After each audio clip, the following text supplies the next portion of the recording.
جو مخلوق آسمانوں اور زمین میں ہے اللہ کی تسبیح کرتی ہے، اور وہ غالب ہے، حکمت والا ہے۔ آسمانوں اور زمین کی بادشاہی اسی کی ہے، وہی زندگی دیتا ہے اور وہی موت دیتا ہے، اور وہ ہر چیز پر قادر ہے۔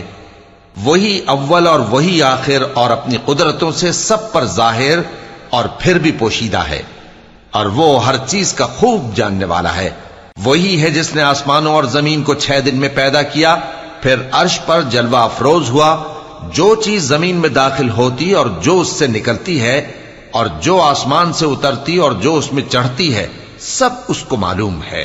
اور تم جہاں کہیں بھی ہو وہ تمہارے ساتھ ہوتا ہے، اور جو کچھ تم کرتے ہو اللہ اس کو دیکھ رہا ہے۔ آسمانوں اور زمین کی بادشاہی اسی کی ہے، اور سب معاملات اسی کی طرف رجوع ہوتے ہیں۔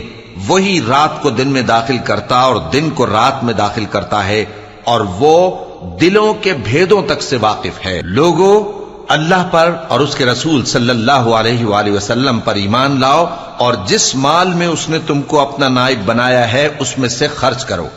اب جو لوگ تم میں سے ایمان لائے اور مال خرچ کرتے رہے ان کے لیے بڑا ثواب ہے۔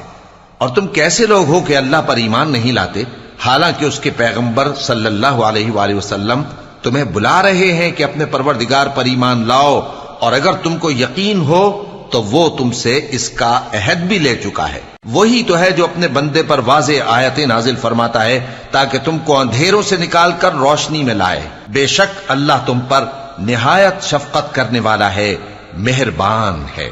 اور تم کو کیا ہوا ہے کہ اللہ کے رستے میں خرچ نہیں کرتے، حالانکہ آسمانوں اور زمین کی وراثت اللہ ہی کی ہے۔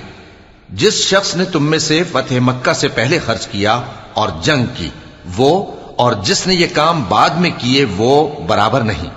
ان کا درجہ ان لوگوں سے کہیں بڑھ کر ہے جنہوں نے بعد میں مال خرچ کیے اور کفار سے جنگ کی، اور اللہ نے سب سے ہی ثواب نیک کا وعدہ کیا ہے، اور جو کام تم کرتے ہو اللہ ان سے واقف ہے۔